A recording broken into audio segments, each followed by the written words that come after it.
Gas की कीमतों में होशरुबा इजाफा हो गया है। 193% गैस की कीमतों में इजाफा कर दिया गया है हुकूमत की जानिब से। 1 नवंबर से गैस की कीमतों का इतलाक हो जाएगा। क्या हम अपने एक्सपोर्ट टारगेट अचीव कर पाएंगे? वैसे ही सनतकार रो रहा है इंटरेस्ट रेट को लेकर, बिजली की कीमतों को लेकर, टैरिफ को लेकर, और अब गैस की कीमतों में होशरुबा इजाफा कर दिया गया है। क्या कहते हैं इस हवाले से? जी, मैं जनाब बिल्कुल आप सही कह रहे हैं और ये बड़ी अनप्रेसिडेंटेड इंक्रीज है। जी। और इस वजह से यकीनन कॉस्ट ऑफ डूइंग बिजनेस जो है वो बहुत टेनफोल्ड इंक्रीज होगी। और ये कि मजे की बात यह है कि गैस तो वैसे भी अवेलेबल नहीं है। और गैस जो हमारे पाकिस्तानी गैस के जखायर हैं वो जी। 5 से 7% हर साल के हिसाब से डिप्लीट भी हो रहे हैं और गैस है भी नहीं। और नवंबर से ये गैस ऐसे ही बंद कर देते हैं, डिस्कनेक्ट कर देते हैं इंडस्ट्रीज की गैस, जो कि मार्च तक चलता है। तो गैस है नहीं, ऊपर से प्राइस इंक्रीज है और वो जो एक्सपोर्ट बेस्ड इंडस्ट्री है उसके लिए तकरीबन कोई 80% इंक्रीज किया है और नॉन एक्सपोर्ट इंडस्ट्रीज के लिए कोई 150% इंक्रीज की है। और जो डोमेस्टिक है उसमें तो काफी ज्यादा इंक्रीज की है। जी। तो ये सारी सिचुएशन क्या है कि इसमें ज़ाहिर है कि हमारी कॉस्ट ऑफ डूइंग बिजनेस, जैसे मैंने अभी गुजारिश की आपसे, वो बहुत बढ़ेगी और उससे हमारी एक्सपोर्ट में भी मुझे लगता यही है कि एक्सपोर्ट में भी इस तरीके से कमी वाक़ होगी। अच्छा मियाँ साहब, अब चूंकि गैस की प्राइसेस इंक्रीज हुई हैं तो ऑब्वियसली इसका एक नेगेटिव इम्पैक्ट हमारे इन्फ्लेशन के फिगर्स पर भी जाएगा, और फिर ये हम एक्सपेक्ट कर रहे हैं कि इन्फ्लेशन हमारी थोड़ी सी स्लाइटली से इंप्रूव हुई है, कंट्रोल हुई है डॉलर की कीमत के नीचे जाने से, तो इंटरेस्ट रेट हो सकता है कम हो जाए। अब चूंकि गैस की कीमतों में इजाफा हुआ है तो इन्फ्लेशन के फिगर्स आउट ऑफ कंट्रोल होंगे, तो फिर हम ये तवक्को करें कि इंटरेस्ट रेट मुस्तहकम नहीं रह सकता या फिर मुस्तहकम रहे या बढ़े। इस हवाले से आप क्या कहते हैं?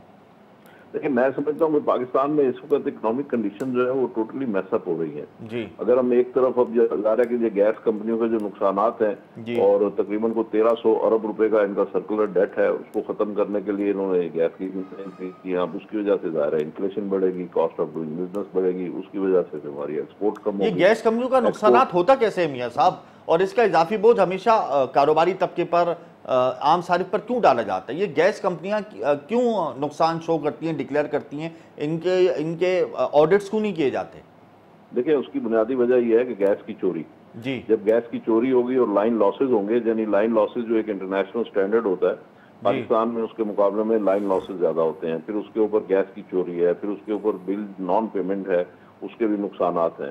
तो नुकसानात इस तरीके से पाइल अप होते चले जाते हैं।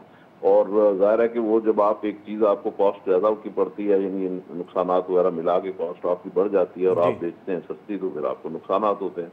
अब उसके लिए जो कंज्यूमर है फिर उसी के ऊपर आप मजीद लोड डाल देते हैं। तो ये एक ऐसा विशेष सर्कल है कि अब इससे निकलने के लिए आपने प्राइस इंक्रीज की तो उसी वजह से आपकी चोरी भी बढ़ जाएगी, लाइन लॉसेस भी आपके बढ़ जाएंगे और फिर आपकी एक्सपोर्ट भी उसकी वजह से कम होगी, आपकी इन्फ्लेशन उसकी वजह से बढ़ेगी। फिर आप उसका हल निकालने जाएंगे तो फिर कोई नई उसमें एक प्रॉब्लम पैदा हो जाएगी। तो ये इस तरह की जो प्रॉब्लम है, असल जो उसको जड़ से जब तक कंट्रोल नहीं करेंगे तो ठीक नहीं होगी। जड़ से कंट्रोल करने का तरीका यही है कि इन कंपनियों को प्राइवेटाइज करें ताकि इनके लॉसेस खत्म हो और ये कंपनियां जो है अपने पैरों के ऊपर खुद खड़ी हो। तो इंटरेस्ट रेट उसका को कहाँ और इसके देखेंगे? अलावा कोई हल नहीं है, क्योंकि इंटरेस्ट। पाकिस्तान में जितने भी इदारे हैं इस तरह के जी। गवर्नमेंट ओन इदारे हैं जी। वो सारे सारे लॉस में जा रहे हैं। और उसका हल ये नहीं है कि आप पब्लिक के ऊपर रेट ही बढ़ाते चले जाएं। कुछ हद तक तो ये जरूर ठीक है कि आप उसकी कीमत बढ़ाने में मजबूर हैं, क्योंकि इंटरनेशनल मार्केट में गैस की प्राइसेस ज्यादा है, लोकल आपकी जो इंडिजिनस गैस है वो आप बहुत सस्ती बेच रहे हैं, तो उसको ठीक करने की भी जरूरत है। लेकिन उसका ये भी हल नहीं है कि आप चोरी भी बढ़ाते जाएं और आप नॉन पेमेंट ऑफ बिल्स जो हैं वो भी बढ़ाते चले जाएं और लाइन लॉसेस भी अपने कंट्रोल ना करें। तो उसके लिए तो आपको जरूरी है कि आप अपनी इन सारी चीजों को ठीक करें और इसको प्राइवेटाइज करें। जब करेंगे तो ये चीजें जो है इंटरनेशनल स्टैंडर्ड के मुताबिक होंगी, कंज्यूमर को उसका सही हक मिलेगा और इस तरीके से आपकी इंडस्ट्री जो है और ये कि गवर्नमेंट को जो लॉसेज हैं वो लॉसेज सस्टेन नहीं करने पड़ेंगे।